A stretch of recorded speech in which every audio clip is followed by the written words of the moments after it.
So, Yeah. Good afternoon, Ajay. Good afternoon, everyone.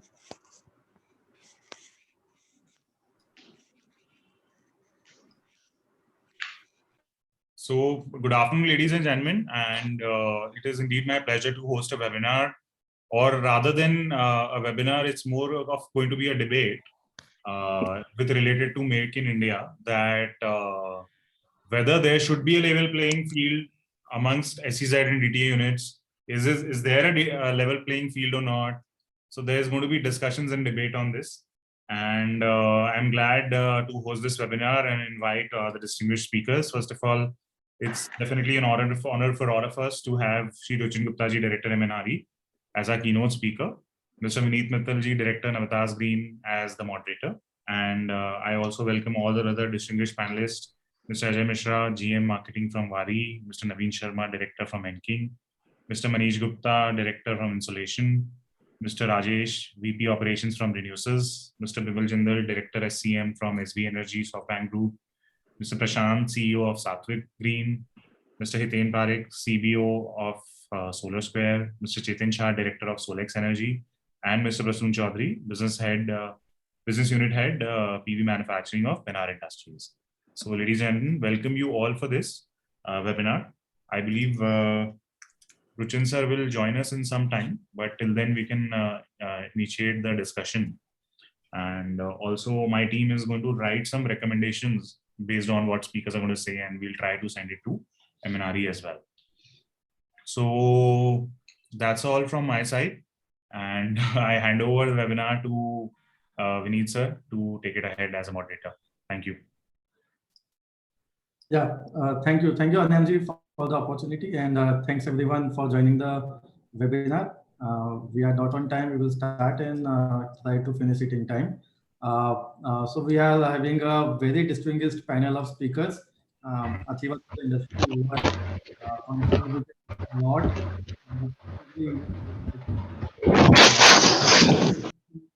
Get the feedback and knowledge sharing of all the speakers' extensive experience.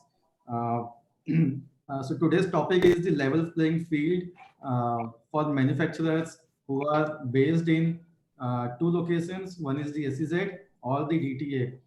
DTA is the domestic tariff area, what we call as the India portion, which is a normal zone anywhere in the country. And then we have an SEZ, which is also part of the country, but for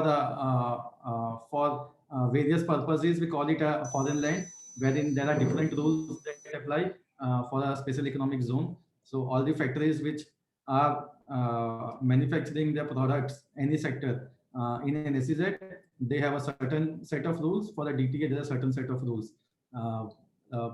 Indian solar manufacturing has predominantly been solar modules manufacturing for last decade or so, more than a decade since Wari, Vikram, and the stalwarts have set up their bases there. And then recently, a lot of companies in last 5-7 years, including ours, have set up factories in DTA.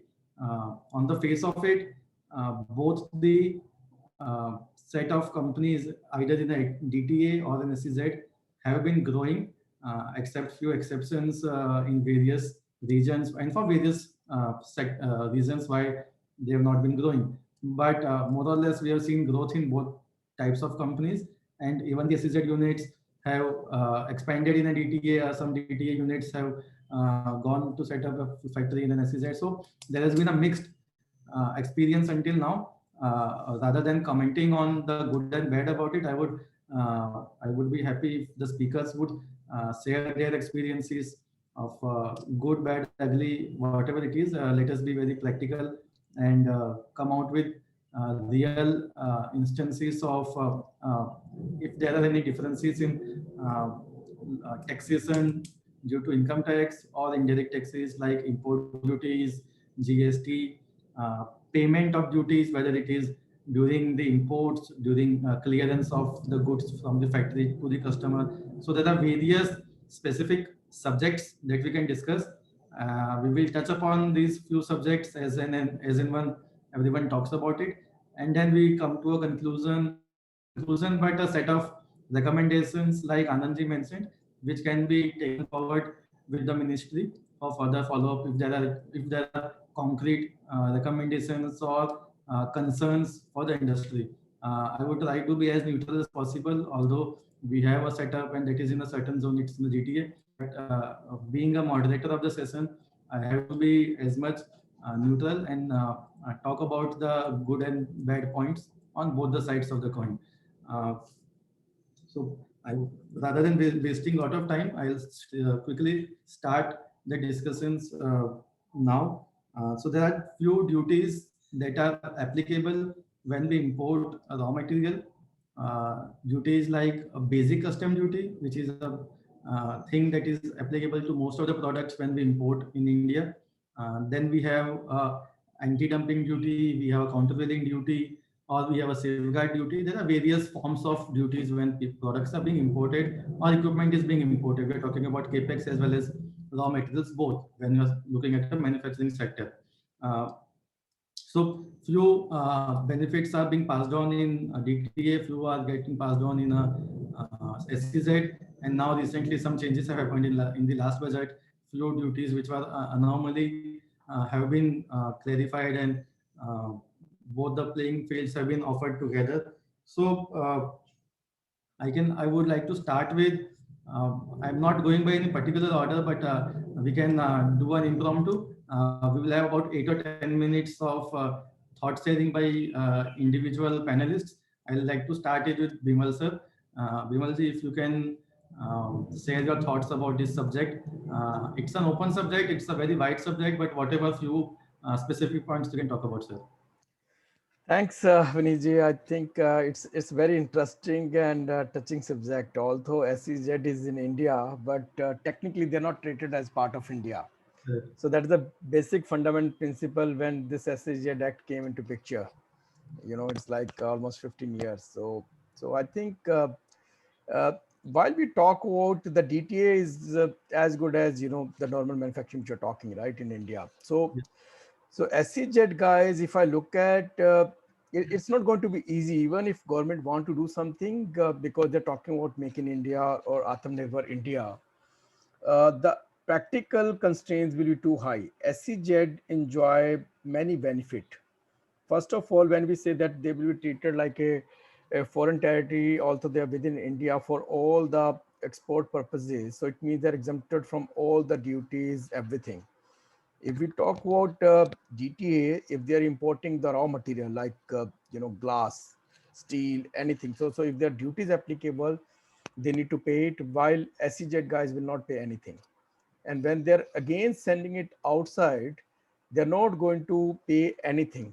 So they're enjoying the benefit, and I don't know practically how that will work out to keep two separate books for the same unit, which will distinguish that this material is going to be manufactured for a consumption within India, and that will be export, right? So it may not be very easy. The second challenge which will come on the uh, income tax and other benefit which is there.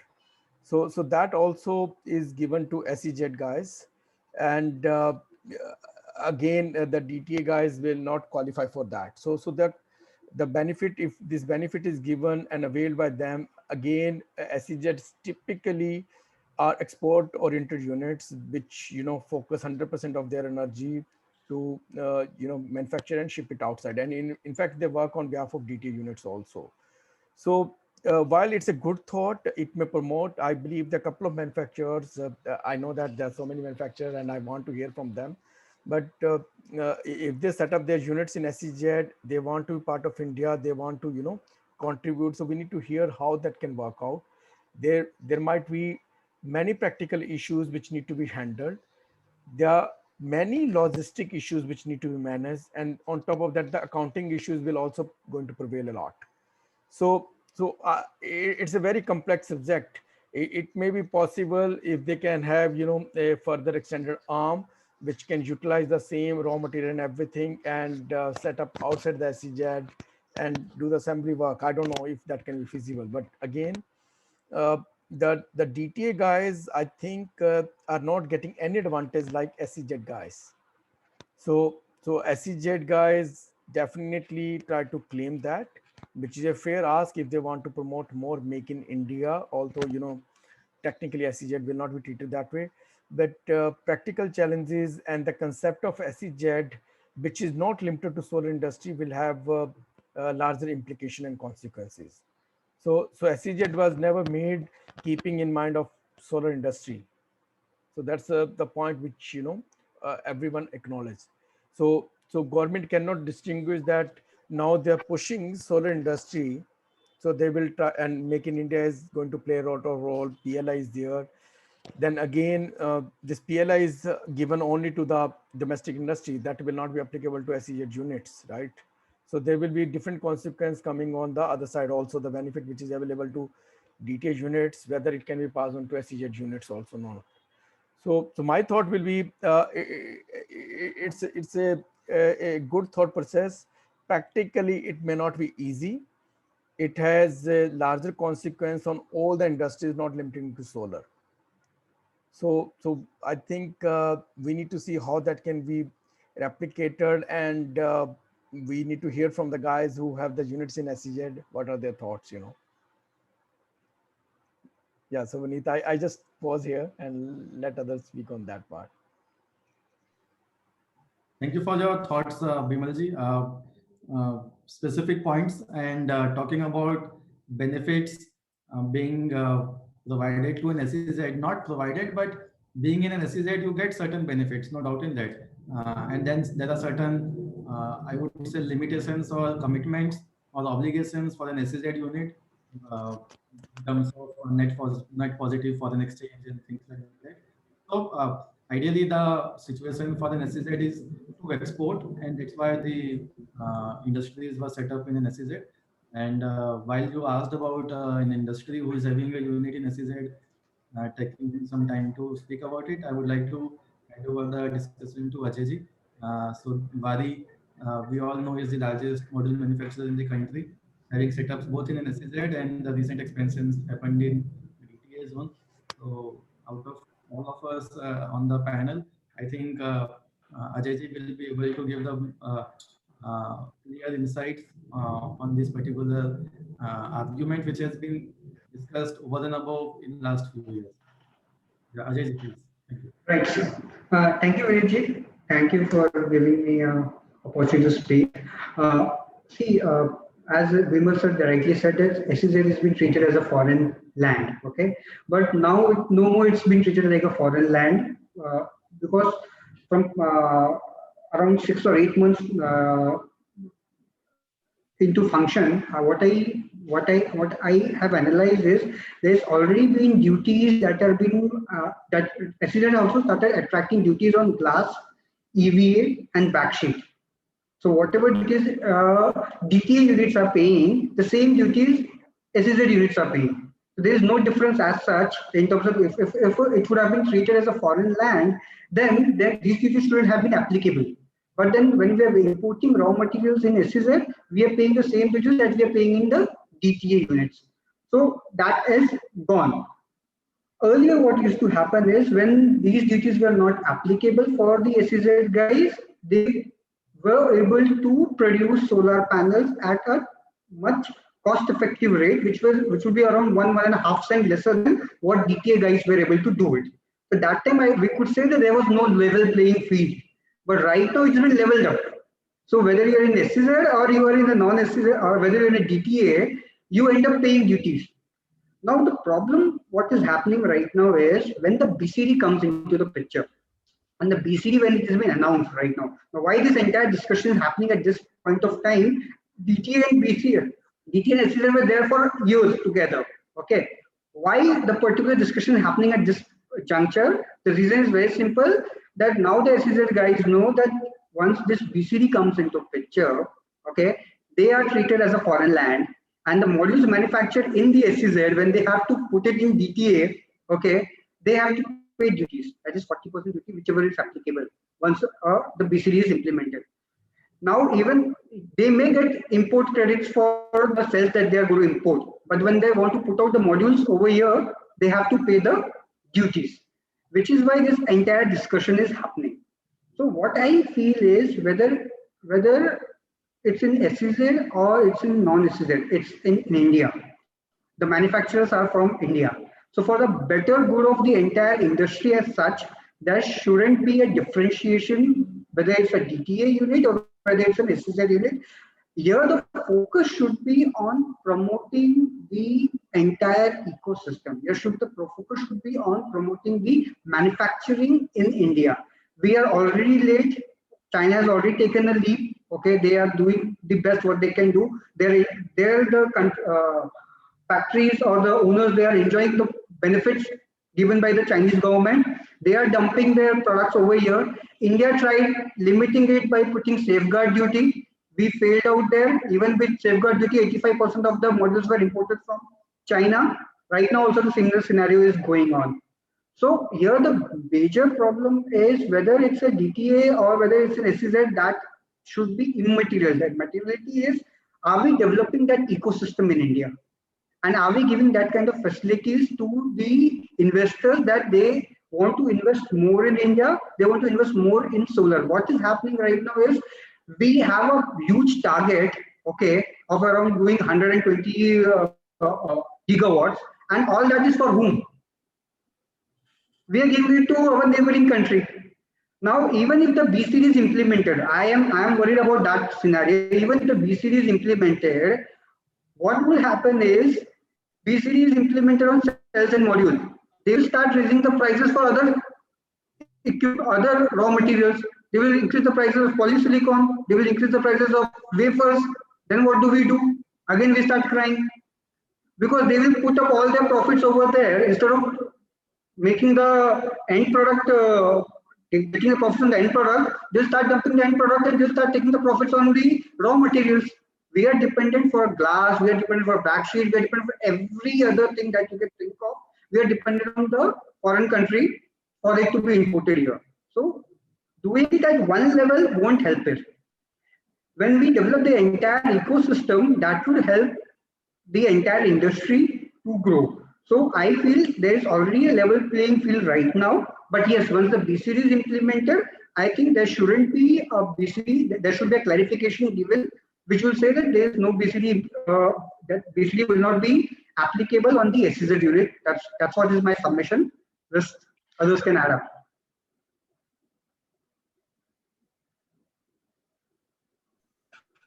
Yeah, definitely. Look at ways of developing the overall ecosystem and not depending only on the polysilicon to module, but there are 7 or 8 different raw materials that go into a module manufacturing. And if we focus only on the cell and module, and we keep on importing the wafers and the other raw materials, we're still halfway through or even less than that. So definitely the question here, when we're talking about level playing field, it should not be only module or cell, but definitely if you are manufacturing an EVA or a backseat in a DTA or an SEZ, both the setups need to be equally treated and both of them should be able to do fair business. I'll reserve my comments or opinion till the end of it, and first we will like to hear from each of the distinguished panelists about this. So Vineet, just to add, but I think Ajay is saying because glass has anti-dumping duties and other stuff, so the anti-dumping duty is a problem. So it does not distinguish SEZ or DTA. The basic problem, I think, the couple of components which you're using in solar is having anti-dumping duty or safeguard duties, which is, goes beyond the basic custom duty. So I think government definitely need to look into how they can, help the SEZ in that regard. I think this cannot be a double whammy that while they're importing, they're paying the same as DTA. But when they want to give it back to the country or supply locally, so they're getting again hardwired BCD. I think, that's a fair point, Ajay, because I was not talking about anti-dump ADD and safeguard duty. That, is one of the exceptional thing, but the SEZ was never set up with that mind. They were set up with the mind that all the import duties will be not applicable. Right, all the import duties, export duties would be, they will be free from everything. Yeah, but that's not happening right now.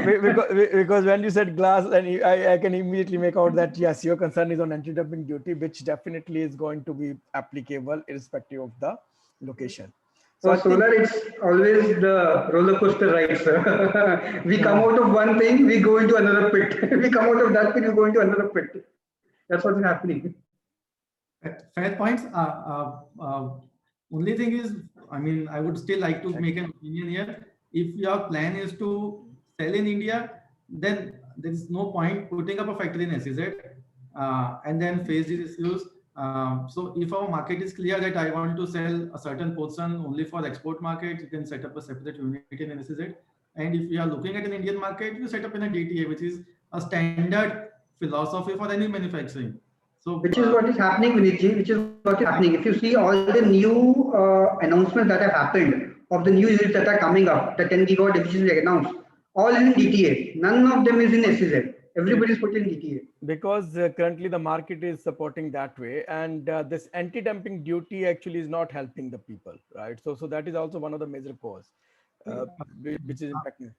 One point here that I notice or I feel is important is that when the manufacturing unit started in India, there was no market in India at all in 2008. So there had to be an export content in that. And to do exports, it's always better to set up the factories in an SEZ.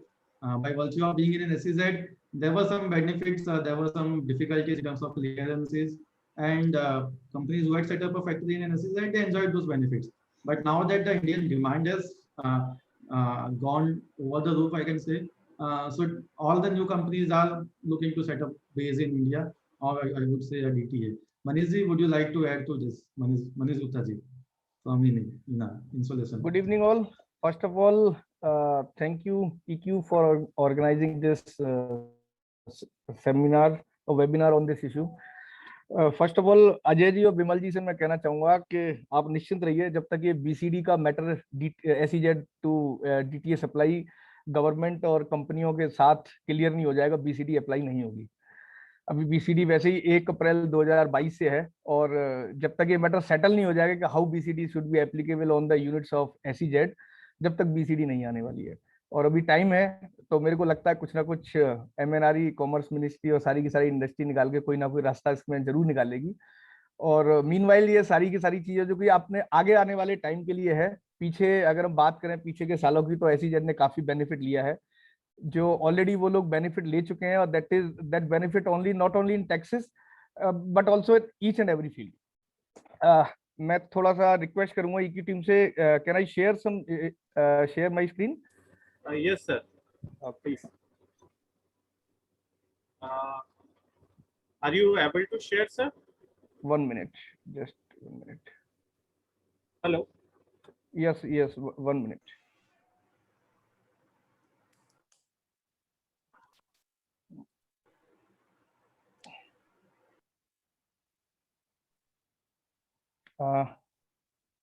Screen is visible. Vineet, screen is visible. Visible. Okay. Just I have prepared some slides to understand each and everything for SEZ and DTA. First of all, we are trying to, everyone is here trying to fulfill Make in India dream of our Honorable Prime Minister Shri Narendra Modi to become independent in solar PV module manufacturing our country. In respect, currently around total manufacturing capacity of solar modules is around 16 gigawatt in our country, produced indigenously. Around 80% of that capacity is in DTA area, and 20% of this capacity in SEZ area. And in this, more than 70% manufacturing units available in DTA are SMEs and MSME, mostly are SMEs and MSME, and throughout the India. And all units which are in located in SEZ all are big group companies. They are not small company. SEZ unit all are group companies. Here is some summary. If you can see, I am summarized these all things. What is the benefit and to SEZ and DTA? You can see on your screen. जो अभी हम लोग discussion कर रहे थे. That is the property tax. When we asked initially the property tax, SEZ no tax, but DTA having all tax. Capital purchase, we have SEZ exempted. We have all taxes, all machinery, plant, machinery, capital goods, everything we have all taxes, but SEZ have no taxes. Electricity duty, SEZ having no electricity duty, but DTA units having all electricity duties. Taxation, SEZ having no taxation, we have taxation. All inputs, goods and services, SEZ exempted, but we have taxed. Even service tax previously when applicable, that DTA units having all type of service tax was, but SEZ having no service tax. Income tax, definitely SEZ exempted for 5 years. We are income tax applicable from the day first. Foreign direct investment, SEZ, you can do any foreign direct investment, but DTA we cannot do. External commercial borrowing, anything what we need, then SEZ allowed, but DTA having lots of restriction. ये कुछ एक chart हैं जो मैंने बनाने की कोशिश करी थी. इसके अलावा मेरे ख्याल से n नंबर्स ऑफ बेनिफिट्स हैं जो SEZ यूनिट्स को भारत सरकार द्वारा, इंडियन गवर्नमेंट द्वारा अवेलेबल होते हैं, लेकिन DTA यूनिट्स को अवेलेबल नहीं होते हैं. ये काफी बड़ी चैलेंज था, काफी बड़ी पैरिटी थी. When we start acting with our association NEMA in year 2017, I am regularly visited to Commerce Ministry and Finance Ministry at Jeevan Tara building in Connaught Place. We are regularly having discussion with the DGTR of that department, and we have given lots of our submission, lots of our letters to that department. After that, last year we are also expected to come this notification, but by the God of grace, this year definitely this notification will come in this budget. The Ministry of Law and Justice issue an extraordinary notification on dated 28 March. In this notification, you can see on page number 58, 59 and clause number 102, 103, it is now notified, that now clearly notified that if there is any countervailing duty, any countervailing duty, safeguard duty, anti-dumping duty or any duty applicable on the import of any item, then that part of the duty should be paid by SEZ unit while supplying finished good to DTA. तो ये एक काफी बड़ी parity equality के लिए भारत सरकार ने करी. SEZ और DTA के कंपेरिजन में MNRE is also supported. MNRE ने काफी सपोर्ट किया हम लोगों का. MNRE से भी काफी सपोर्ट लेटर कॉमर्स मिनिस्ट्री और फाइनेंस मिनिस्ट्री को इस मैटर के लिए गए थे.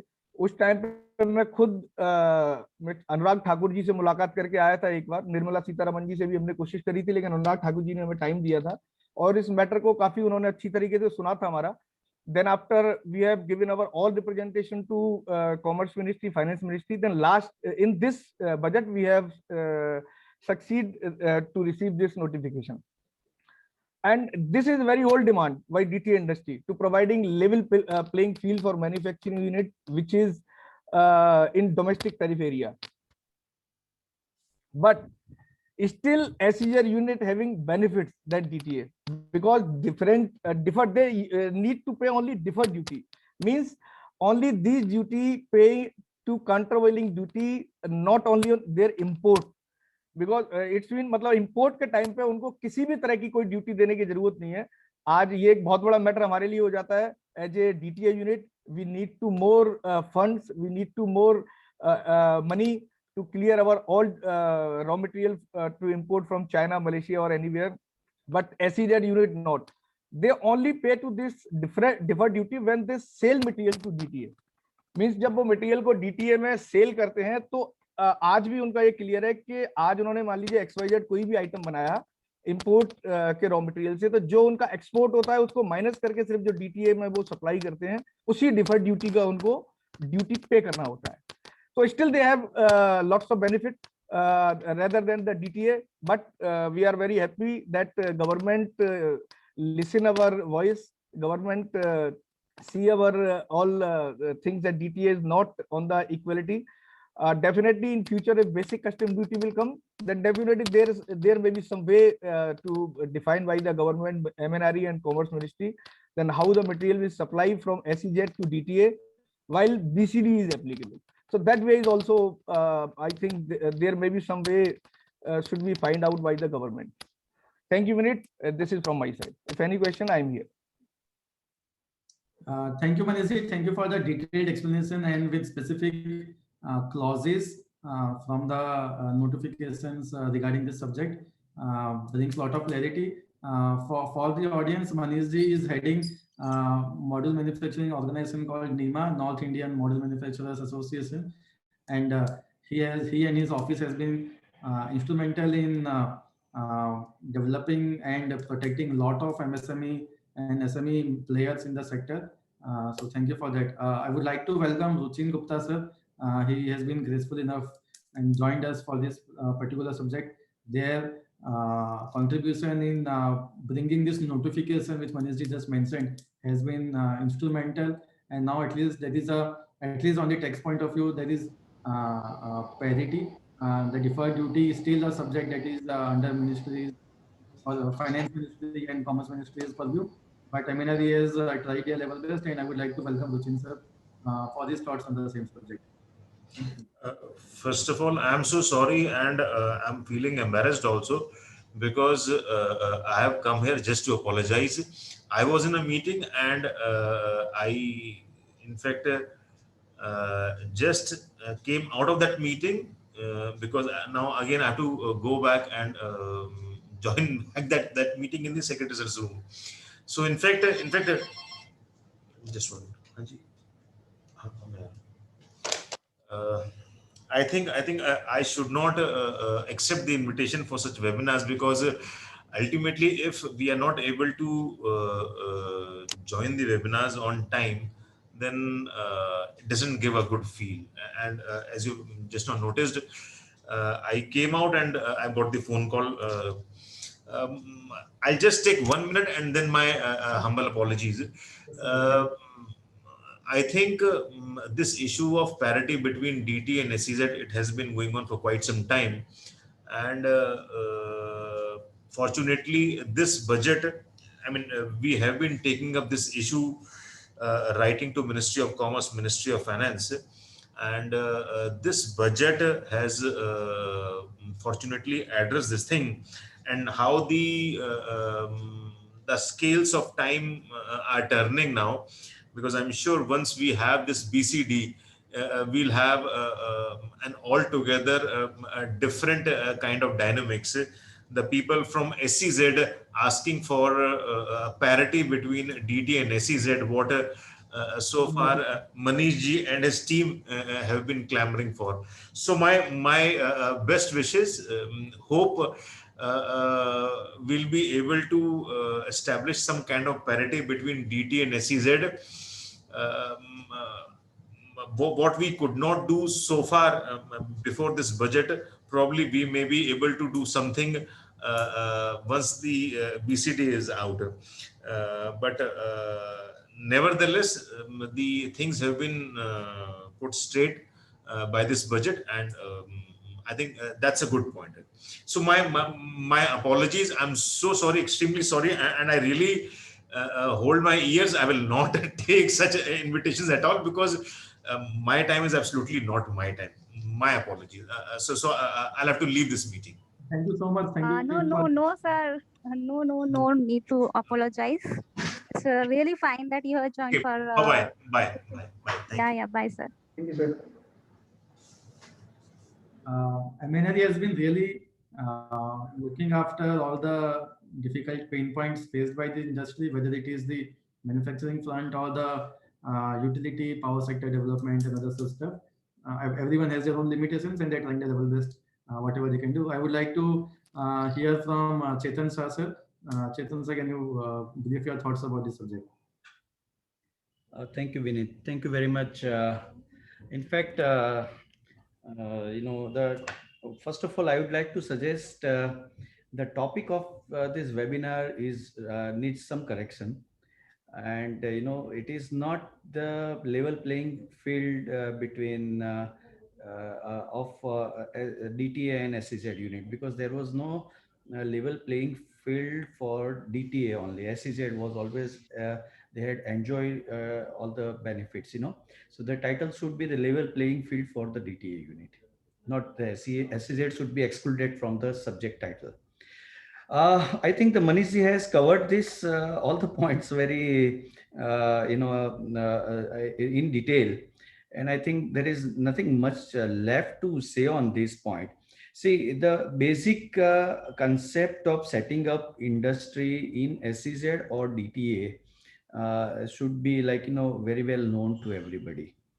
See, if your target market, the majority of your target market is DTA, that is the domestic market, then one should not think of setting up a unit in SEZ. So that's a crime, basically, So you are focusing a DTA domestic market, and you are setting up your unit in SEZ.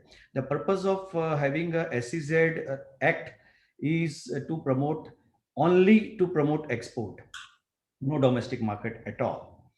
There are some incidences for other industries where the government of India allowed certain percentage of DTA selling to the SEZ unit because of the different conditions.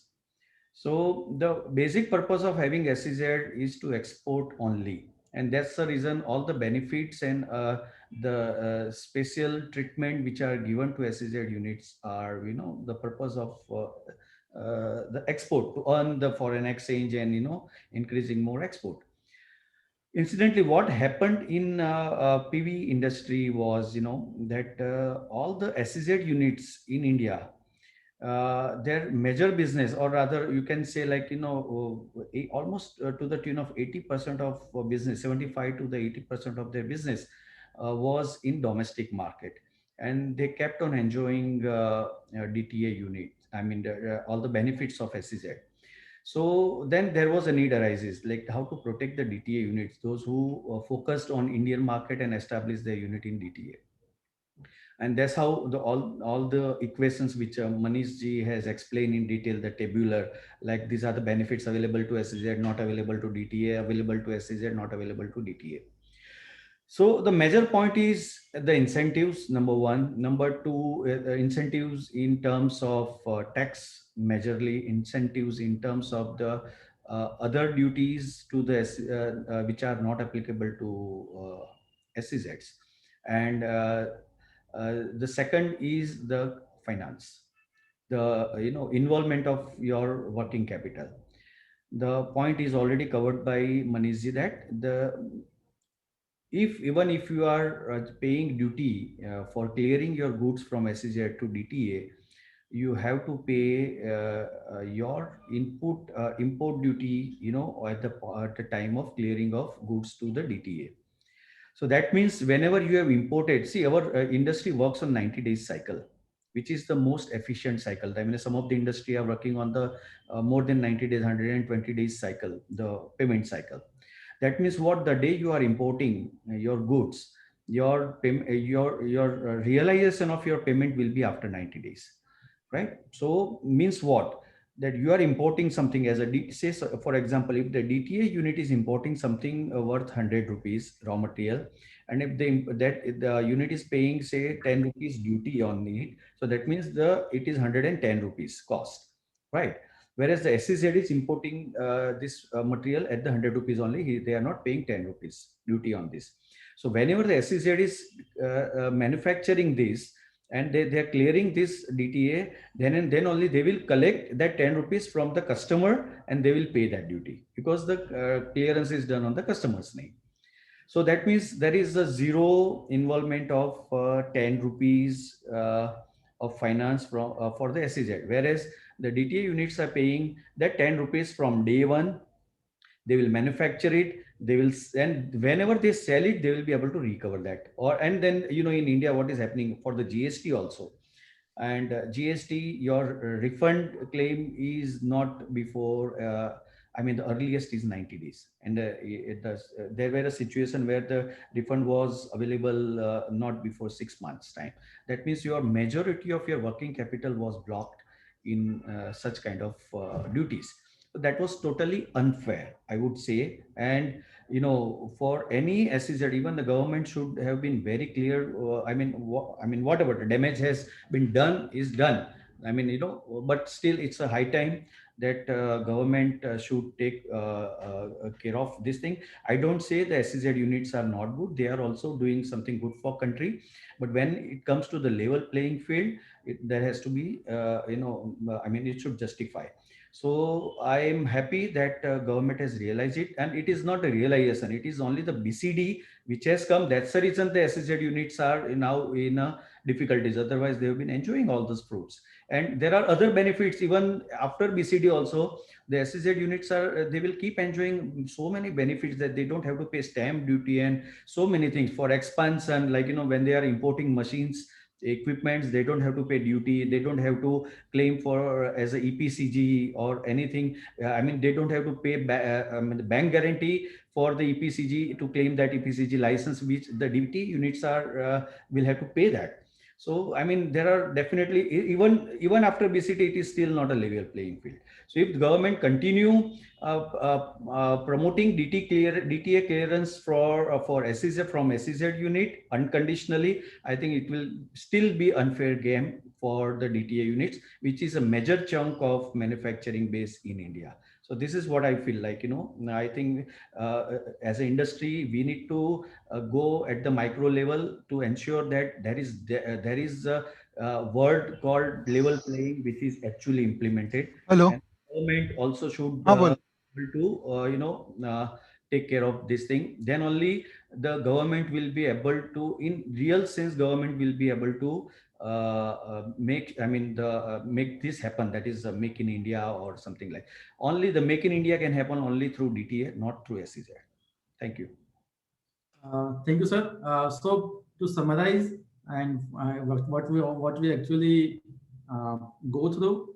So there is a 90-day working capital cycle for the material to reach here, and then we manufacture. It's between 90 to 120 days. 90 days in current scenario is like next to impossible with the delays in supply chain.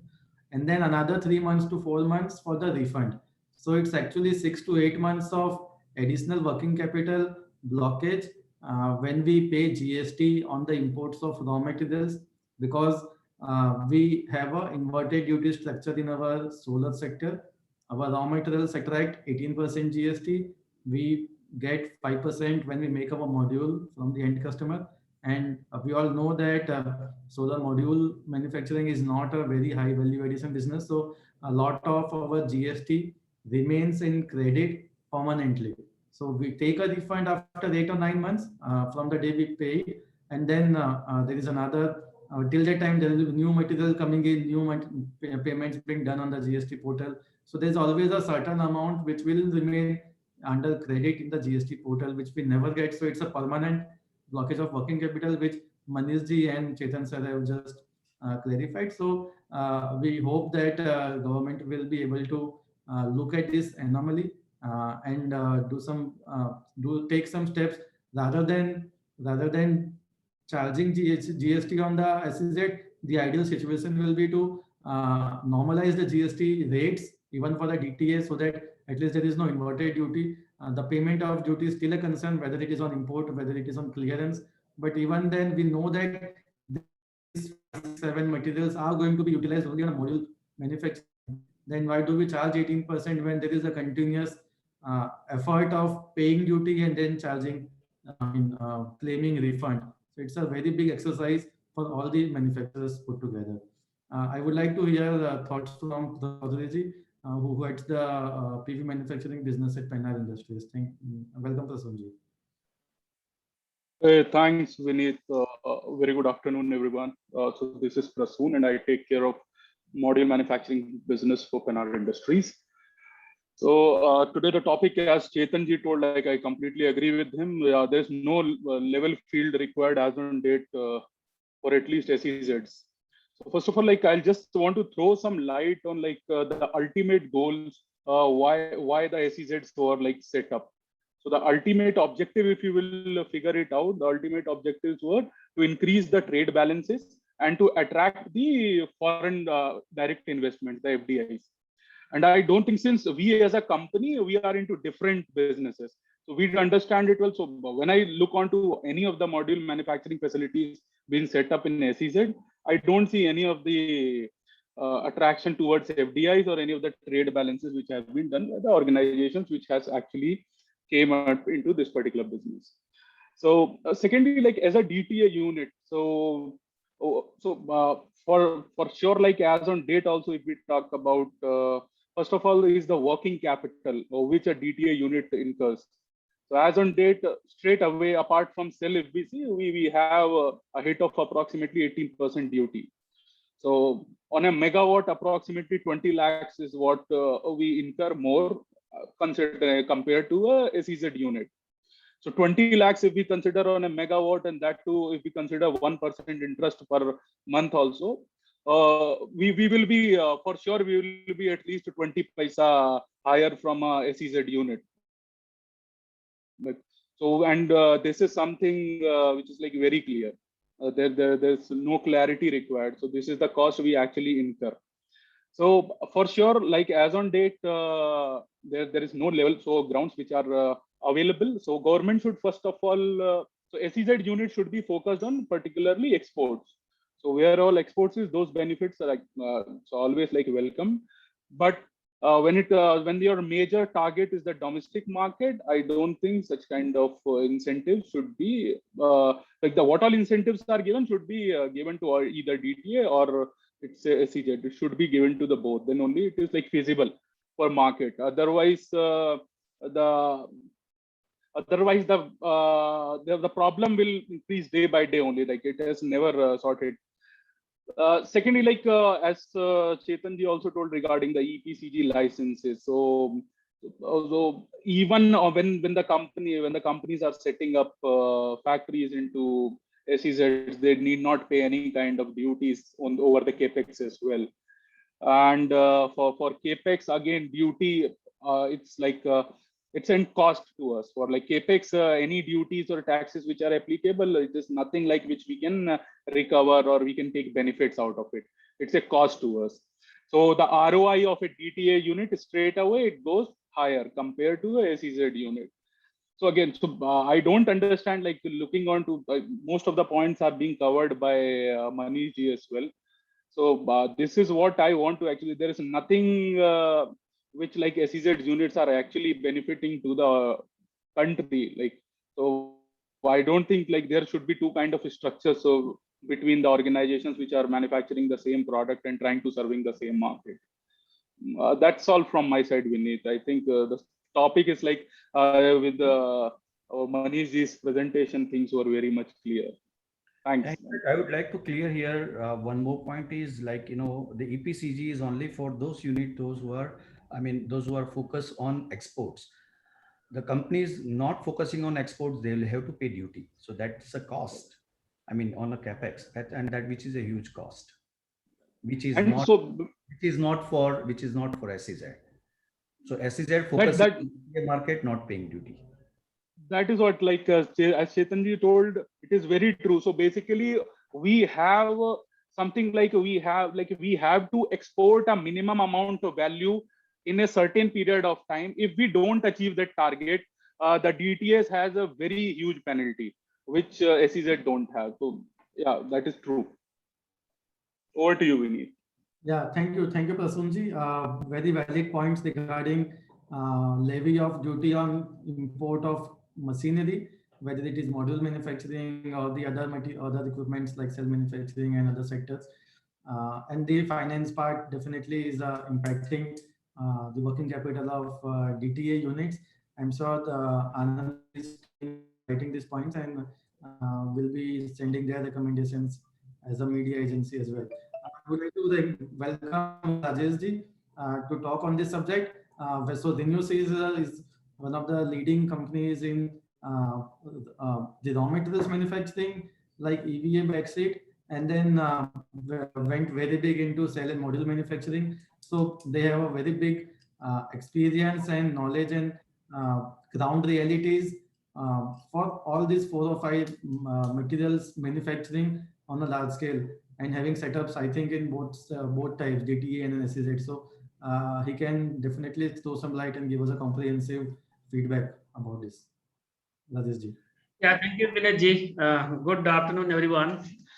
So as he said, Vinay ji said, we have factories in both territories, DTA and SEZ.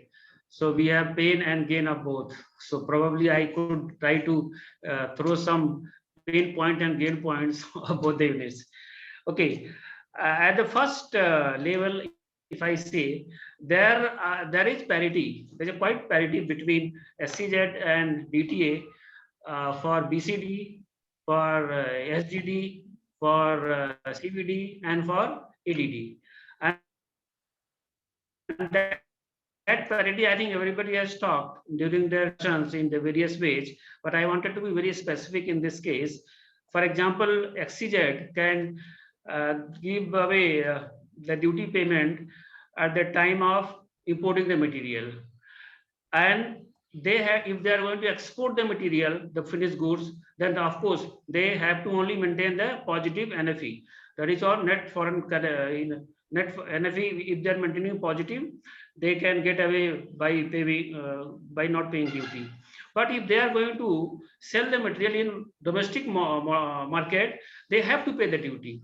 Only the payment of duty at the time of clearing the goods in DTA. So there's a difference. There's an obvious difference between the time of payment of duty between two. Here, there they have to pay duty on the raw material, basic custom duty, but here they have to pay BCD. That's the difference. Whereas there is scheme available for DTA through a scheme called Advanced Authorization Scheme, through which, in fact, you can take license, apply to government. It is 18 months applicable scheme, and you can export equivalent material out of country, and you take benefit of import duty on the raw material. Only the condition is that the value addition in FG should be minimum 15% of the price of CIF value of raw material and the FOB value of FG. So that is 115% should be the total cost, means 15% should be the value addition. So that scheme is available, and in that case, both are at parity. Only the payment of duties is the matter. So if you are playing in the same field, for example, DTA and SCZ are selling in domestic market, both have to pay duty. If both are selling in export market, both have not to pay duty. So there's a parity. Let us come to CVD, ADD, and what is called SGD. In this case also, there is parity. For example, you can again go for advanced licensing process, and you can get those exemptions whenever you sell either in DTA or in EOU or in export market. So I think there is again not a difference between these two duties, accepting the time of payment of duty. This is one thing. Let's come to capital goods importation. When we import capital goods, already Chetan Saji and even Manish ji also told, even Prasoon ji told that there is a scheme available, EPCG.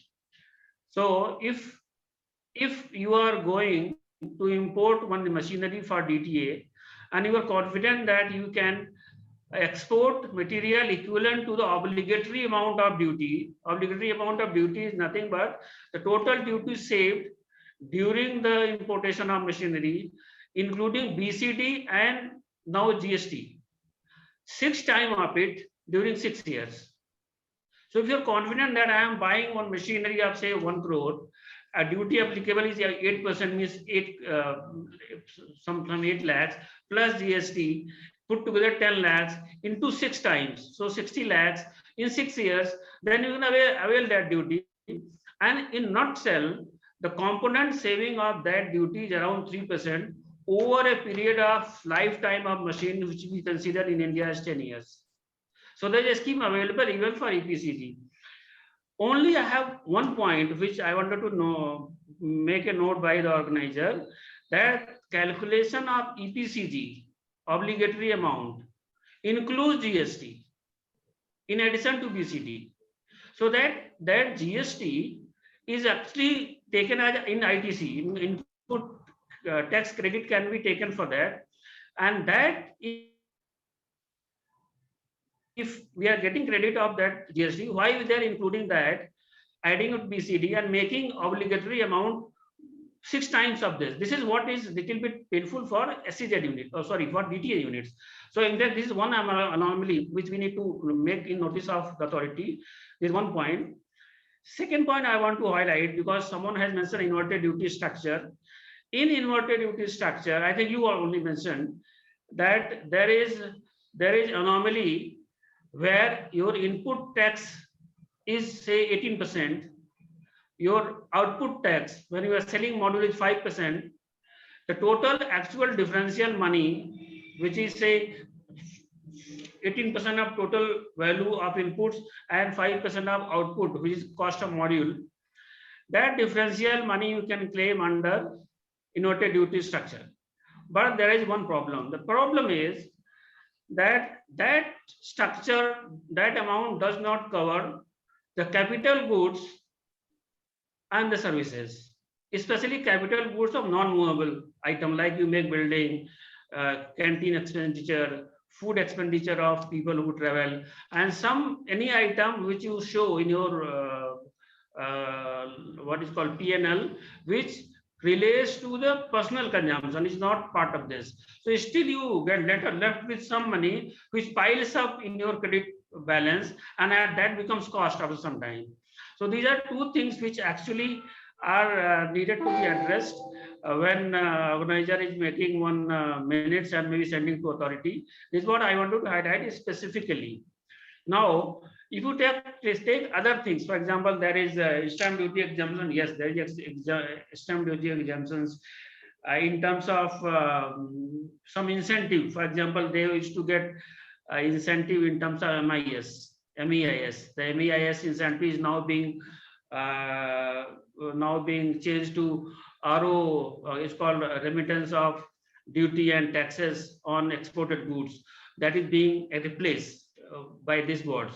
So there is no clarity today whether SEZ unit still can enjoy MEIS benefit, which are 2-3% of the total capital employed at that time, is going to come out now, because right now it is on hold and it is being replaced by RODEX. It's called RODEX.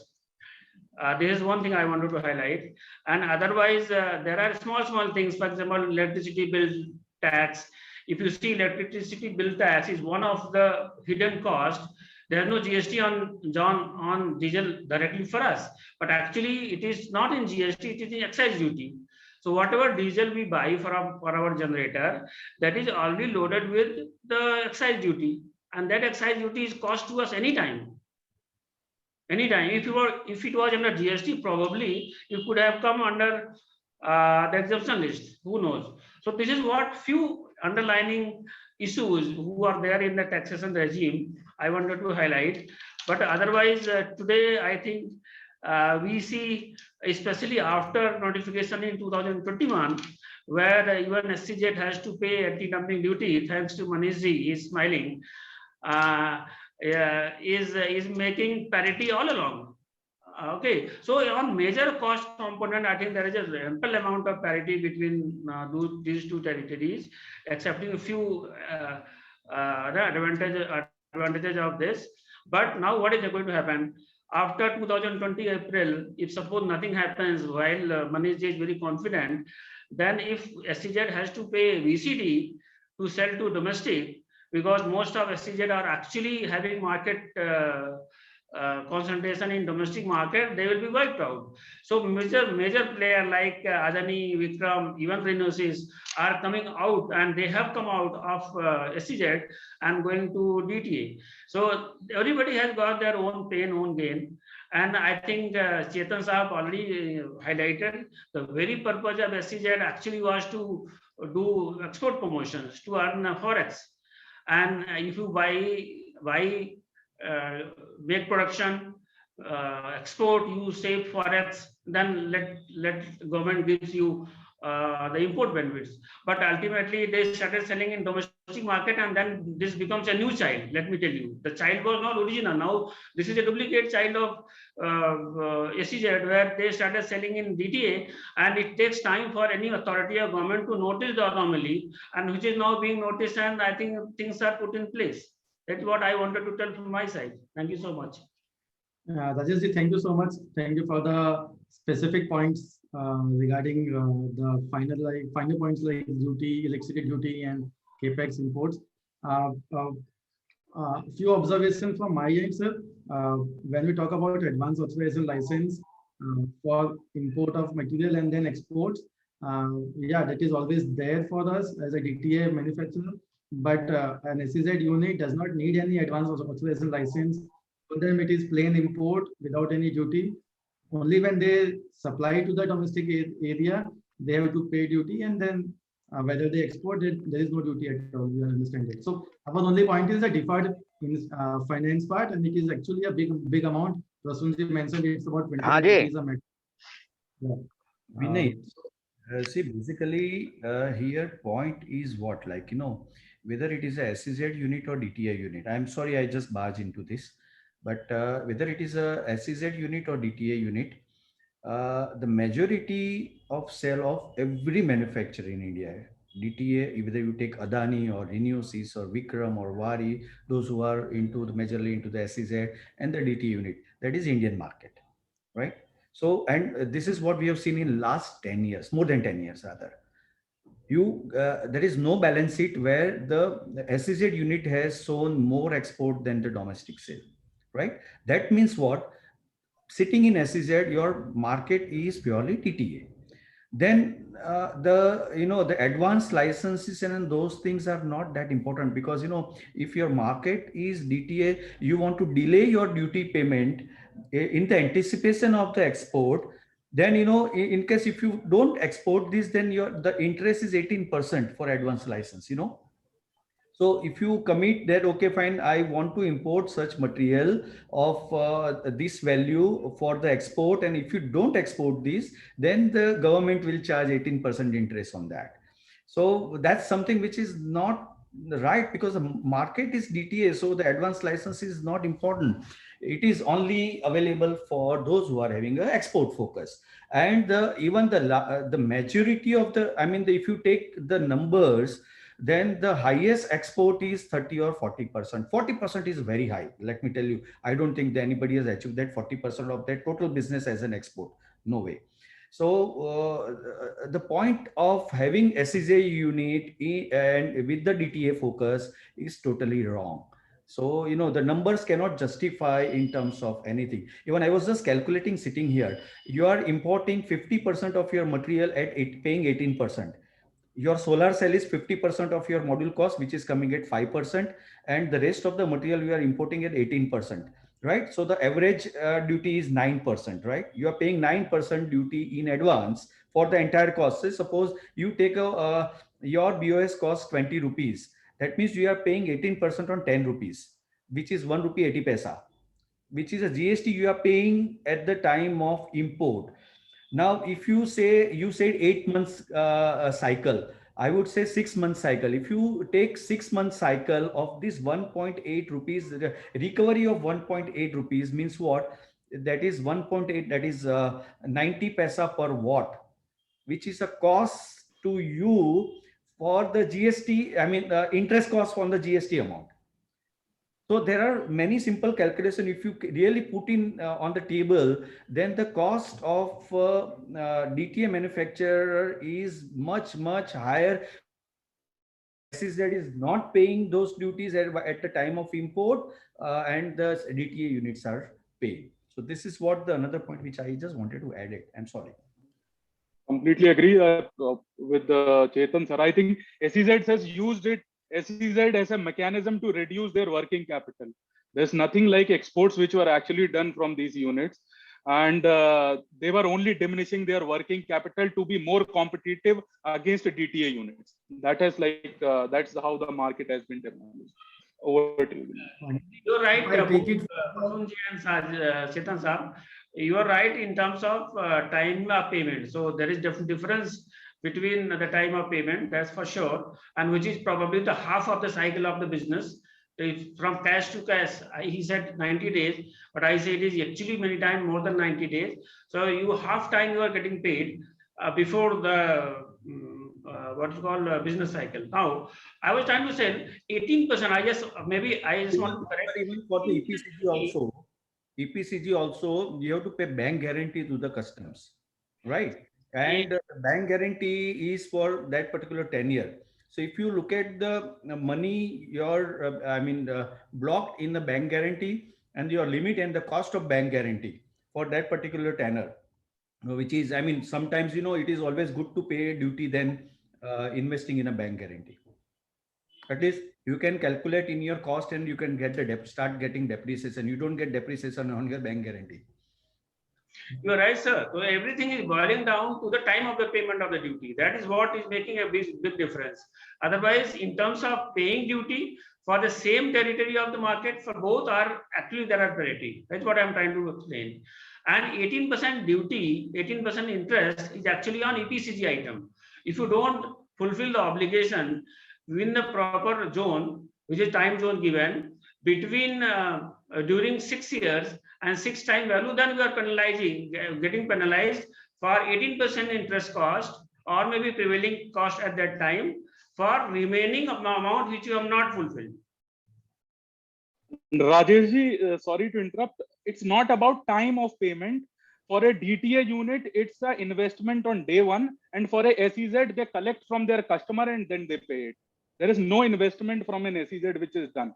So we cannot say it's just about the time. It's about an investment and non-investment. An SEZ player collects from their customer and then they pay it prior dispatch. And a DTA player, they will pay the time, the instant the material arrives at the port. Please, I had one small observation. I would say what Prasoonji also said, that people have actually set up factories in an SEZ to save on the working capital. Not only that, they never paid any duty on the anti-dumping portion of the EVA and glass.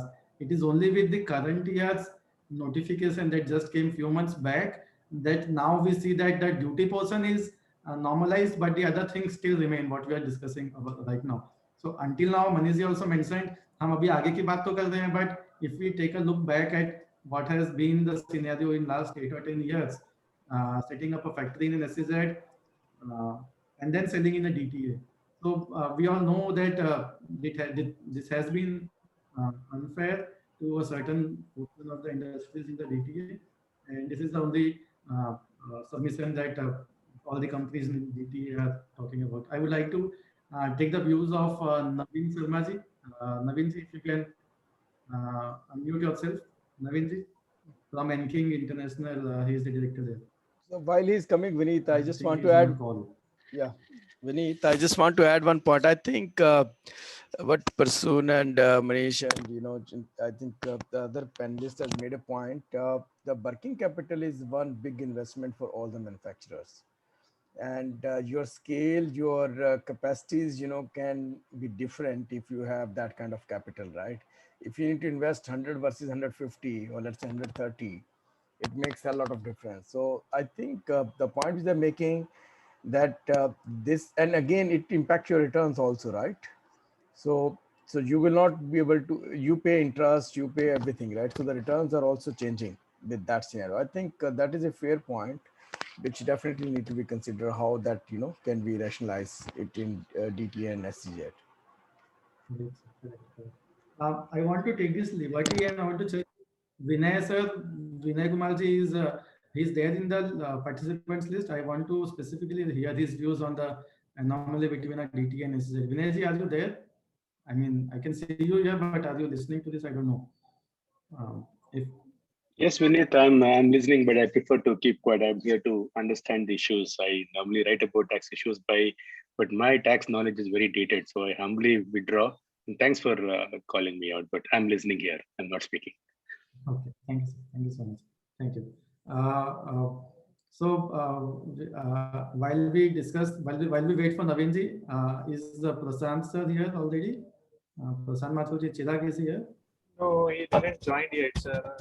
He might be on call till now. Okay. So I think we can take questions from the people who have been listening patiently over talk. Yeah. Vineet, can I ask a question first? I'd like to ask a question here. Please, sir. Yeah, if what the general drift of the conversation is that SEZ units are mainly catering to the domestic market, how is it that they're able to meet their foreign exchange obligations and keep a net positive NFE on the whole? How is that being achieved while catering to the domestic market? There's something that has been confounding me in all the discussion so far.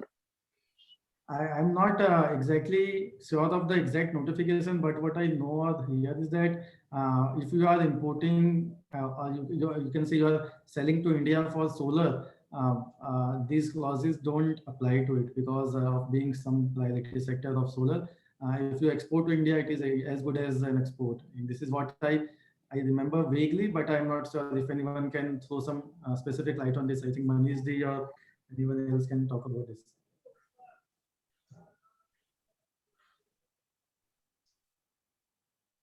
I think Rajesh ji, if you can throw light on this is something which is a very valid point. Okay, can you repeat the question because I missed your point? Yeah, I will repeat, Rakesh ji. I'll repeat the question. See, the fundamental premise on which SEZ license is given is that for enjoying all the benefits that you get, both on capital goods imports and raw material imports, is that at the end of the day, you have to have a positive net foreign exchange balance when you export. Okay, you need to collect the money in foreign currency for all your final products that are getting exported. If many of the speakers have today said that almost 60-70% of the production of an SEZ unit is going to the DTA, how in view of this industry situation, how is it possible that the SEZ units are maintaining positive NFE? Okay, and still maintain the status as an NFE? Yeah, perfect. Very good question. So what happens? The total import you have done during any period, unaccumulated total importation during importation, the duty saved. You have to suppose you have saved 1 crore of equivalent dollar term. So that has to be sold, exported back within 5 years. And if you are not able to fulfill that obligation of amount of duty to be exported in terms of goods, FOB value of the goods versus that CIF value of the imported raw material, including your capital goods, then you have to pay remaining duty with penalty after 5 years. Though time slot is 5 years. So I don't know the more intricate calculation method of this, but positive NFE has to be obligated, had to be fulfilled in terms of obligation within 5 years of the expenditure done, the date of incidence of the expenditure, and they are calculated in terms of a time zone. That is what happens. So if SEZ unit is focusing more on DTA or domestic business, of course, they always have a check how much I have remaining obligations. Same thing actually we also do in EPCG. For example, if I have bought my own machine under EPCG, I know how much money has to be obliged within how much period. For example, I already have completed 4 zones and 5th zone is coming in 22. By that time, I have to export that much of Forex. Same thing is applied for the positive NFE in case of SEZ. So there is a time line and you have to keep on exporting. If you're not fulfilling the entire exportation, you have to give the penalty along with the duty saved, you have to return the money. In fact, it comes in reconciliation that is what actually happens. And we are practically. So this advantage that you claim that SEZ units are enjoying is not really a benefit because you're only postponing the problem of meeting a positive NFE down the line. You're simply kicking the can down the road. It's only postponing the problem. They'll have to come to a day where they'll have to show a positive NFE, which is not too far away, 5 years. See, the purpose of giving 5 years is to establish the business, because if someone is setting up a new business, new machinery, so he has to be establishing the market business, then become profitable, and then become exporting company, and then finally do export equivalent to or more than what duty we have saved. So that is what it is. So 5 years is given, but for EPCG, it is 6 years and 6 times of duty saved. But here it is not 6 times, it is actual to actual. Whatever duty saving you have done, you can do the exportation of that much amount. So is it possible that SEZ, after having enjoyed all these benefits and not meeting the NFE, can at the end of 5 years decide to debond and become a DTA, then cut all these problems and pay a lump sum duty and then get off the hook? Yes, so converting from SEZ to DTA is a long drawn process. In fact, we are trying also for our company for SEZ for what is called BCD matter, which is going to come. And in fact, everybody is doing that now. So there's a very long term process, and especially if you are in big SEZ city like we are in what is called Solar City in Hyderabad. it is very big process. In fact, we have to give a lot of explanation, because when you get land, when you get permission for opening an SEZ unit in SEZ city, you get a lot of benefit. So government asks 100 questions why you are going to away, because you have enjoyed only a lot of benefit from us so far. So it's not easy, but it is doable, and it has been done many times, and many are trying already. Thank you. But really a cumbersome process. Vanessa, what I remember, and I don't have that paper right now, but I think there is a clause where selling solar from an SEZ to India is also considered to be a deemed export. There is a category for deemed exports. Selling these products in Indian subcontinent is also equivalent to being considered as a deemed export. So, but it's a good point. We should look into it in greater detail. It is deemed export.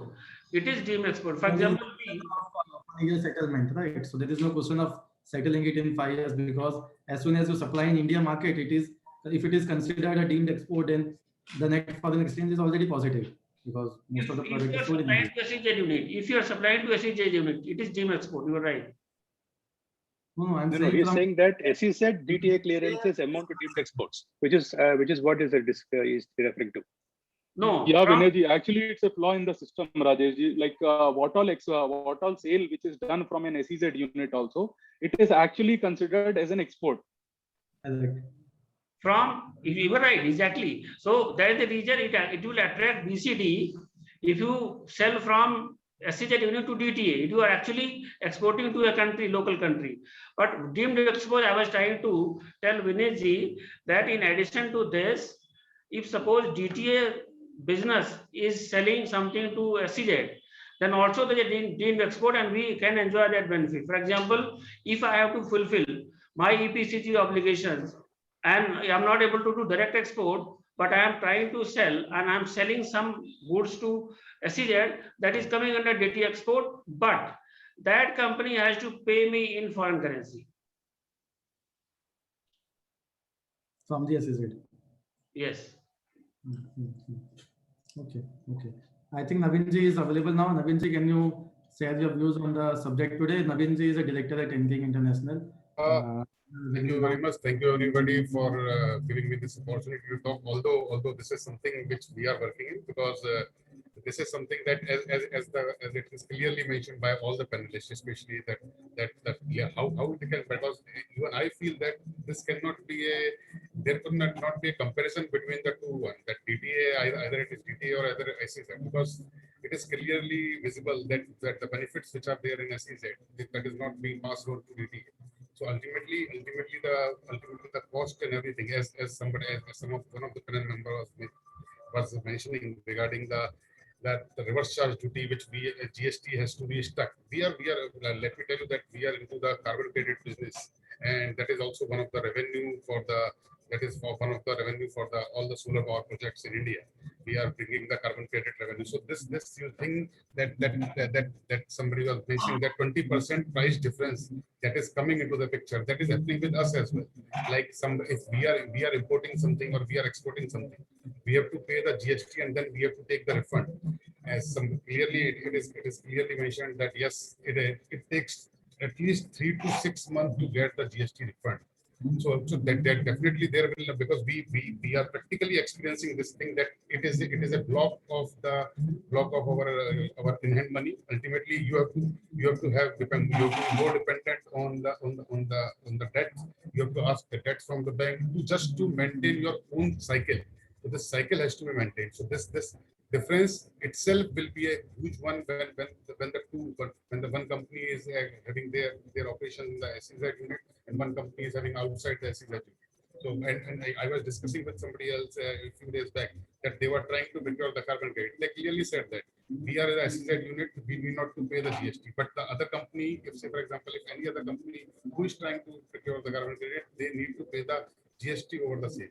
So in this way, I would say that if when the government is saying something, then definitely two companies can play on the same field until unless there is something which can be comparable. But as far as my knowledge is there, as far as I can say that There is no comparison between these two, and ultimately this cannot be the level playing together, because that's a huge differences there in the policies and the benefits associated with either having a units in SEZ and having a unit outside SEZ. That's my view.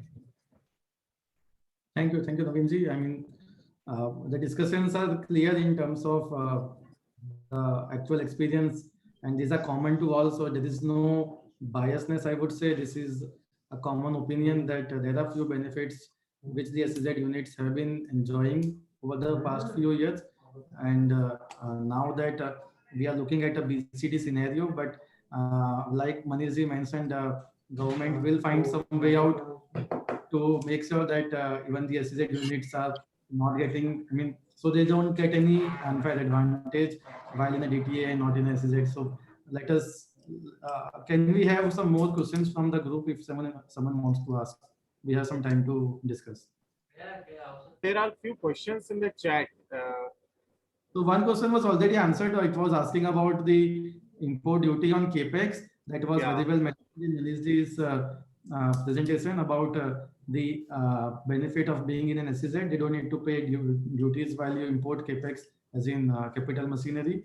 So, and you only have to maintain the net foreign exchange, which Vinay has rightly mentioned. So I think that question is already answered.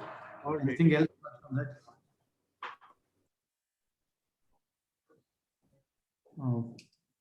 Chetan, any other question I'm missing out?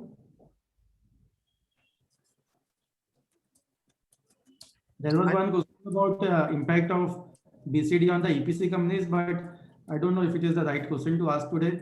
But there is definitely this question of expiry of SGD in current next 2 months, and then the introduction of BCD next year, April. So this is a 8 to 9 months open window. And, we will be still importing against payment of raw material duty, and whereas the modules will be imported without any duty. There is nothing that is coming up in the next few months. If anyone wants to speak something about this. Chetan sir, Ajay, anything you want to speak on this? I think Manishji can throw some light on this for that 8 months vacation. 8 month 8 month vacation. Currently, I think ADD is somewhere in the PM office. They are discussing on the anti-dumping duty currently. Let's see what happens. This is only the lobbies matter now, not the policies matter. Which lobby is strong? If manufacturers lobby is strong, then ADD will come. If developers lobby is strong, then ADD will not come. ADD is fastest. ADD is 6 months. That is the fastest in the history of India. So even if nothing impossible in our country, sir. Everything is possible. when somebody possibilities like for us, we have 8 months, and even that happens in express mode. Then also it takes 6 months time, and then we will have only 2 month ADD. In case if that happens. No, ADD is not for 2 months. ADD is at least for 5 years. No. We will have that BCD gap of 8 months. Even the ADD comes after, within a 6 month time. That means that out of 8 months, 6 months are gone as the duty vacation. And maybe you have a ADD for 2 months. Then you have a BCD and ADD both. It's like that. Maybe anything can happen in our country, sir. So just I told you anything, but that depends who is behind the things. Completely agree, sir. Only thing is that, and we are also eagerly waiting what happen next. Currently, in my knowledge, MNR is also not knowing anything what happened to next. MNR people also don't know what happened. Rajesh ji or Chetan sir, if you have specific information, this ADD investigation is only on the cell component of the module or overall module as well? Because both. We need that is 100% sure, both cell and module. See, according to my interpretation of the document which came out, the investigation is only on cells. Yes, it's only on cells because you mentioned the HS code of cells only. So that means See, and it is even the module is also mentioned separately, but the ADD they have sought for cells with the particular HS code, which belongs to the cells. So that is what is my interpretation. And if that happens, that will be, I think, the worst scenario for the module manufacturer in India. Because the another petitioner for the modules was Mundra Solar. Mundra Solar is an SEZ. Which is why it was considered as a foreign land again, and that is why that petition was not accepted. So only cell was accepted. The two petitions which were there, one was a cell manufacturer and another was a module manufacturer. Mundra being the module manufacturer, since they are in SEZ, that was not accepted. So it's now only cell. The ADD is probably going on only for the cell, not for module. Yes, true. Manish ji, coming to like anything can happen in any time. Sorry. So I was just mentioning one thing, sir, like regarding timelines. So we have got a CVD on glass in a tenure of 3 to 4 months, and where the BCD is getting stretched after getting announced in last 2 financial years, it is yet not implemented. So if you will see, when we talk about getting CVD on glass, it hardly took 3 months. After the notification came on the 3rd month, the CVD got applicable from Malaysia. Whereas the BCD is continuously getting stretched from last 2 years. So timelines, I think, like if ADD can also come in 2 months. And the lobbying what Manish just mentioned. This is only the but as per my knowledge, each and every SEZ company now willing to to DTA to transfer their units in DTA. Renos is already doing. Adani is also, I think, already in that line. And other companies also in that line. Vikram is also shifting their plant to Chennai also. So if there is all units are now units are planning to coming from SEZ to DTA, that means there is something behind that anti-dumping duty and something is on the way. I will tell you one thing, Manish ji. Let me express myself. Our procedure for converting SEZ to DTA had started long back before the announcement of BCD coming from next year. So other side is greener, we know. So people who are from DTA maybe thinking that there is a cream in SEZ, but it is there is a saving in terms of penny, right? Someone saying stamp duty, someone saying some other license, something is fine. But if everybody has to do fair and honest business in DTA and in SEZ, then there are no any spare of not paying duty even in SEZ, as they said. Either if you are really trying to do it honestly, I am to use this word honestly because there is a meaning to it. Second number, there are schemes available for DTA or taxes applicable. You have to take it. Many times people have lethargy or inertia. Who will apply for advanced license? Who will apply for EPCG? Those so many work. So you will not be able to get it. So I'm saying, if you want to get it at least 90%, 95% of 0 of 100 and against 0 where you don't have, then I think it is fair case for anyone to apply for these schemes which government has given for all of us. So there is one point. But nevertheless, whether DTR or SEZ, according to me, industry today needs hand holding even for a longer time, maybe 8 years, 10 years from now, because we are still at a nascent stage as a country, unlike China, where everything is booming. It has come from the grassroots. Unfortunately, we have again missed like electronics, what happened in electronic industry some time back. So we need hand holding, and once upon a time there will be parity. If there was a big cream in SEZ, why people will move out of SEZ, go to DTA? There is a pain. In fact, you have to put so many people in only doing paperwork. Counseling officers, they don't allow you, let me tell you, they don't allow you number of people more than 1 or 2 than what is given in the list for attendance in the previous evening. We know, at least what we have experienced in our cities, in Solar City, Hyderabad. factory running during COVID, because everybody will see what is the name of the person, give me pass, he cannot work more than 8 hours. In DTA, you can keep people working for 12 hours in emergency. In that case, no, you have to give hisab of everything. So there are a lot of other things which is hidden. So as I said, greener, other side is greener. Prasunji was saying with a lot of enthusiasm, so no, there is a lot of cream. Prasunji, you come and see. I don't mind giving you the various things which we have gone through with a lot of torture. I will say what torture, because it is torturing many times. So yeah, so finally I say we need hand-holding for 10 years from now, then only we can prosper from our own food business, because the entire world, especially China, is working on economy of scale, which we are missing. So we all need to join hands, and then only it will be possible.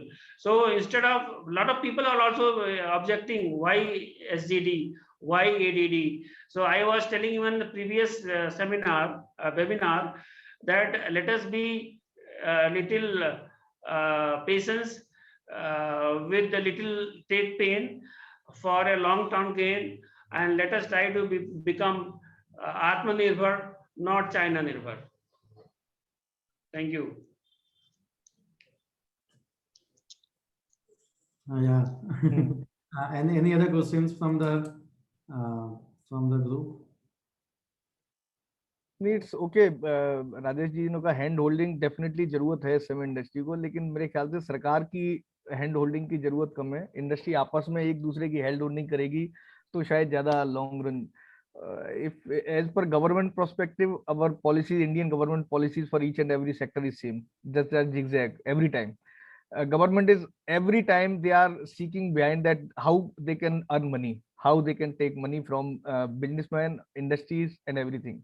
Now they are not looking after, mostly they are not looking after what is the policies they need to long-term policy for any industry, how they can grow the industry, how they can do that. They are only focusing how we can take the safeguard duty, the duty on that particular part, how they can take the anti-dumping duty so they can earn money for government, how they can take the basic custom duty.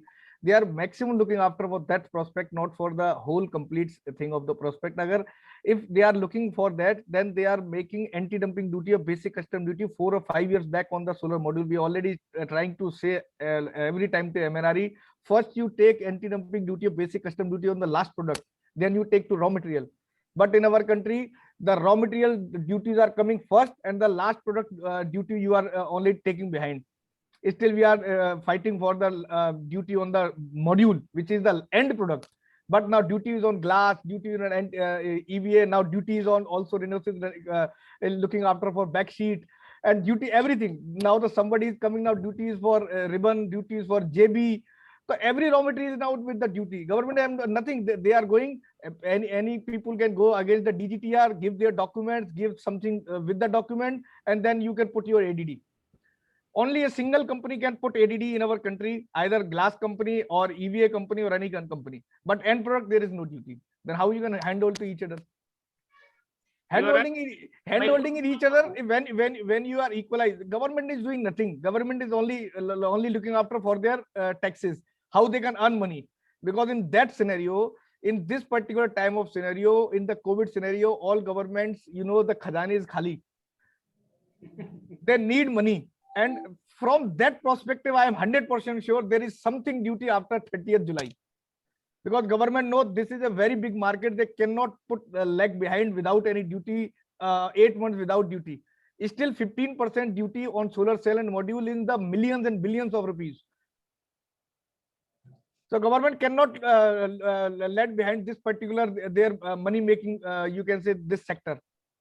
They 100% put anything, either BCD, either safeguard duty extended, either anti-dumping duty or anything else. But in my prospect, this 8 months cannot be no duty period. There is something duty. 100% there is something duty. Manishji, you are right. So everybody needs vaccination from peon to president. And need free. Everybody want free vaccination. So that is not possible.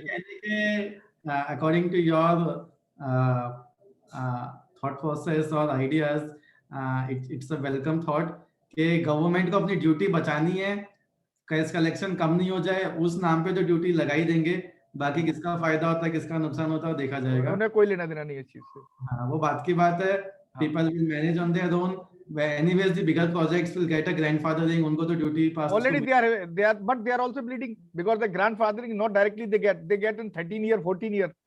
So you can check the balance sheet of any the big developer company. They are all bleeding. They have nothing in your balance sheet. They are not cash flow, nothing. They don't have anything. So there is own problem is there because government not giving you the payment now, next year, second year. They are compensated in 13, 12, 13 years in your this tariff. Okay, so I think we have run out of questions. We can ask one by one all the panelists to give the last 1 or 2 lines of closing remarks for this session. We will start with Bimalji if he is available. Bimalji, are you there? Yeah. No, Vineet, it's an interesting discussion. I think I believe there's no plain vanilla answer for this. Like, Maniji said, it's a very complicated market, so you will not get the clear or straightforward answer. We need to see how it will evolve. But one fact remains that India definitely need to focus on manufacturing, which is going to be the key. I believe everyone acknowledges that and appreciate.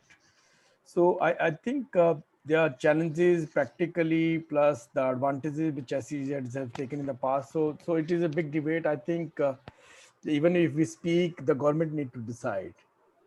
And like Maniji said, it will depend on who is going to be strong lobbyist that is going to prevail. So we need to see. But in overall, I believe it's a very critical point which need to be seen how it will happen.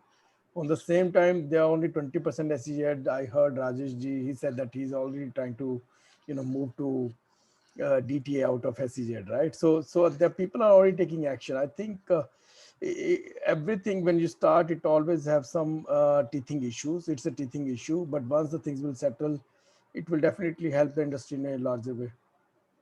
Thank you very much.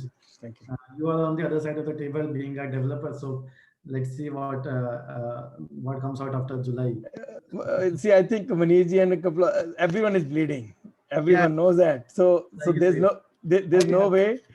Even leave the BCD right now. The module prices, the way it's going on, everyone knows.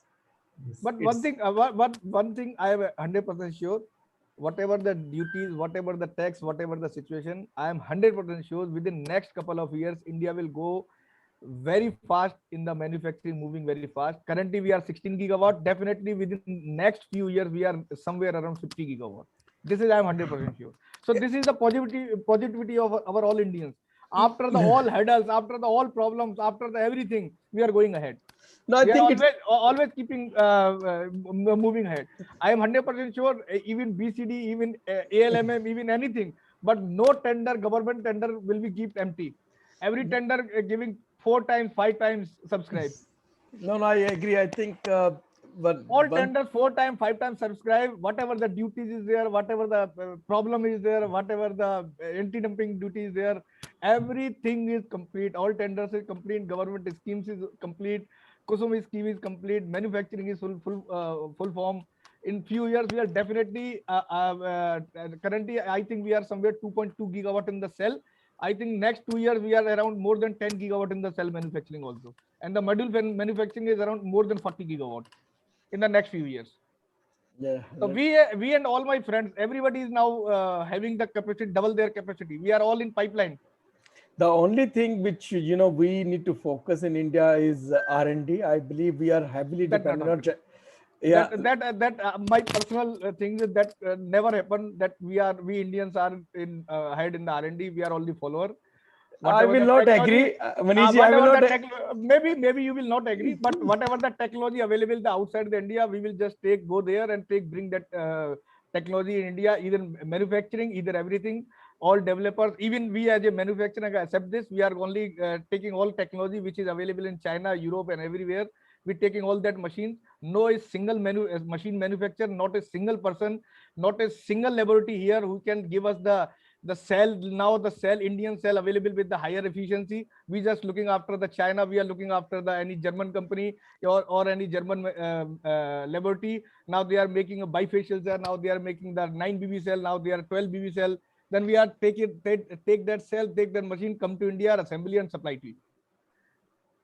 No focus by government R&D, no focus any company. We have also not a single rupees of our budget of our you can say our profit margins or our annual turnover on R&D. Very few companies having any budget for R&D for their annual turnover or for their annual profit. So Manishji, I think what you're saying may be true for the moment. The way, I look at like 2030, we're talking 450 gigawatt of renewables, and the solar is going to be a bigger pie, right? I think Indians have proven in the past that many, center of excellence or R&D centers are in India.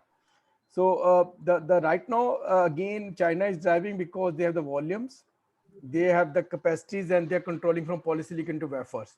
The way I look into one challenge which the Indian manufacturing faced when poly moved to mono, it's being dictated by Chinese manufacturers, what they want to do.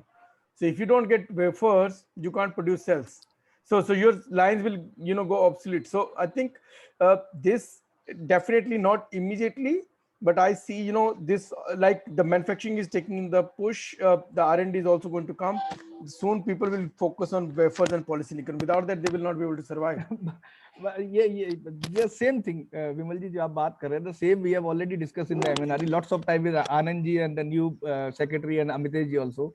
The same thing is current situation with the our solar industry, polysilicon industry. If you think about the lithium, the storage system, China ने आज से 5 से 6 साल पहले दुनिया की वो सारी कंट्रीज जहां लिथियम आयन के केमिकल और ओर्स अवेलेबल है, वो सारी कंट्री लगभग खरीद ली हैं, सारी की सारी माइंस को अपने कंट्रोल में कर रखा है. वी इंडियंस और ना गवर्नमेंट में कोई सोचने वाला है, ना मैं से कोई सोचने वाला है कि अभी तक हमने सोचा ही नहीं कि उस स्टोरेज फैसिलिटी के लिए हमें क्या करना है, क्या पॉलिसी बनानी है. आप एमएनआरई में बात करिए, दे ऑल आर ब्लैंक. आप किसी और से बात करिए, ऑल आर ब्लैंक. सेल बनाने के लिए कोई कुछ नहीं है, सारे के सारे चाइना से हम लोग सेल लेके आते हैं, यहाँ बस असेंबली करते हैं और आपको बना के दे देते हैं. किसी ने नई पॉलिसी बनाने की सोची है, और जिस पोजीशन पे आज हम पॉलीसिलिकॉन के लिए आज से 5 साल बाद वहां स्टोरेज की पोजीशन पे खड़े होंगे. I'm not saying it's going to be easy. You're absolutely right, but the good part, lithium is not the only storage part, right?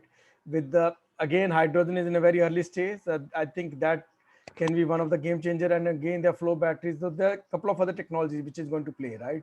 The people are already working on that. Let's see how the things will go. But Manish, all said and done, still we see a light. We see a ray of hope at the end of the tunnel. Government is taking some initiatives, and we think we all together will be able to surpass this time also, and then हमारे भी अच्छे दिन आएंगे. We'll be able to see good days together. अच्छे दिन है, ऐसी बात नहीं. अजय जी अच्छे दिन और इससे अच्छे दिन क्या होंगे? आज एक बताइए, हम में से आज जितने भी लोग बैठे हो, everyone is scaling. Next year there everyone is scaling. You are also scaling. Myself also is scaling. Vineet also is scaling. Rajesh ji also is scaling. Everyone is scaling. इससे अच्छे दिन और क्या होंगे? Thanks to government has taken some initiative. देरी सही दुरुस्त आया है, थोड़ा तो सही हुआ है, चीजें और भी सही हो जाएंगी सर. Definitely. मैंने आपसे क्या कुछ भी हो जाए, लेकिन इंडियंस हम लोगों के साथ सब थोड़ा प्लस पॉइंट है. Only thing is that थोड़ा सा लेट हो गए हम, बस और कुछ नहीं है. थोड़ा सा लेट हो गए हम. इंडियन स्टैंडर्ड टाइम है सर, थोड़ा सा लेट हो गए हम, बाकी कुछ नहीं. मनीष जी के क्लोजिंग रिमार्क्स मैं ले लेता हूँ, इसमें आ चुके हो already. Yes, Vineet. Is anything else you want to say as a closing remark? Rajesh ji, your closing remarks, please. Okay, so I think I had already closed from my side, but I had one point. In R&D expenditure, actually we are not doing the way it should have been on the scale, or maybe expenditure. Maybe people are there who are spending 2%, 8%. I have seen some of financials of our big competitors. But at our level in Renosys, we do something. I think percentage is not too attractive, too not great, may not be mentioned. But there is some allocation for R&D in our company, which we do in Hyderabad and in Bangalore. But our R&D is not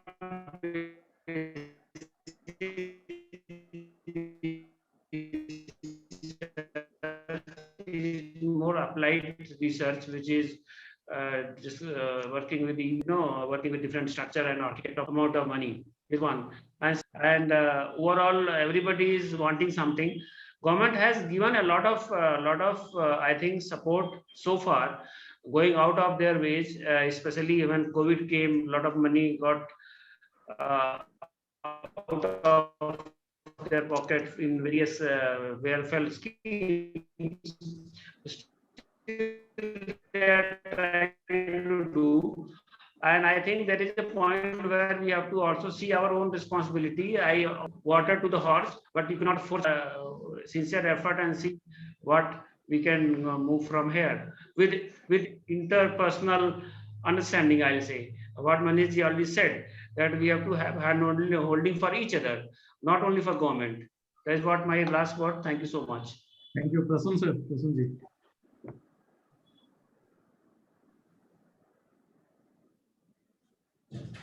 Sorry, Vineet. So yeah, like at least it's all about like the government has to come to a platform where they, for a product, the way government has safeguarded other industries, like steel is being safeguarded, aluminum is being safeguarded. In the same manner, the government should take initiative and should safeguard Indian manufacturers and safeguard, not manufacture, the industry, I would say. And that's the only way we can grow, the economy can grow, and the investments which are going to come, that we can keep within the country and we can make major money out of it. That's the only way. Otherwise, like creating different rules and regulations for the same product would always create, I would say, confusions only. And we all will be sitting and discussing on subjects rather than thinking about, and Manishji told regarding lithium. So just a thought from my side, lithium is something, the entire globe, the availabilities of lithium is just for 30 years. So it's an overrated commodity. It's an overrated commodity. We all have to understand. And the reason why it is overrated, because China has the major resources. So the same way we Indians also have to think, what all we have, let's overrate that thing rather than overrating something else. As Bimalji told, hydrogen, it's abundantly available.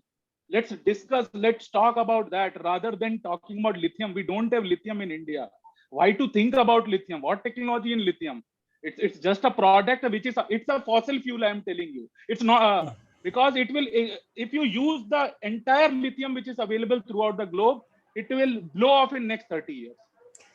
So it's not the future. End of the day, this is not the future. That's all from my side. Thank you, everyone. And Prasun, thanks, highlighting, I think, Manishji, even the long-term storage and the utility storage, lithium has its own challenges, which is technically and practically not easy. So there are, NIMH, there are flow batteries, there are hydrogen. So there are multiple technologies, the kinetic energies, people are working on the storage. So I believe, I think we should not worry on that part. There are many technologies which will come up and which will have the, word. Yes. Thank you, Prasunji. Thank you, Bimalji. Chetan sir, your last closing comments. Well, I have nothing specific to say as my concluding remark. Only thing is, what I want to say is learn from China. They have proven their competence by, direct support to their manufacturer. The government should learn that rather than, try to create something, try to invent something new. There are success stories and which is there in front of us, which is in China. I think if you really take up certain good points and implement for Indian to promote the Indian manufacturing. So these are the pity points like duties and, I can quote the example of Turkey. Turkey was booming market for solar, and the day they introduced the duty on a glass, so that if you import modules in a Turkey, so you have to pay 150% duty on the cost of a glass. So the entire market then the collapse, and the Turkey is no more good market for solar. So, and they are still struggling to come up. So duty is not the solution to protect any domestic industry.